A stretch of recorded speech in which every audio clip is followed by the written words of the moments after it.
بسم الله الرحمن الرحیم و به نستعین. اعوذ بالله من الشیطان الرجیم.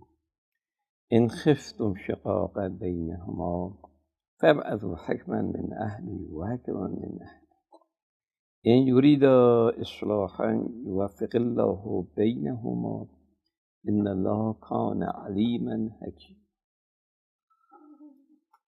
انشالله خوب هستید. من 2 دیالوگ رو بین زن و مرد هست خدمت عزیزان میگم، ببینم نظر شما چیست و چه باید کرد. دیالوگ و گفتگو اول دقت کنید. زن: من از این زندگی خسته شدم.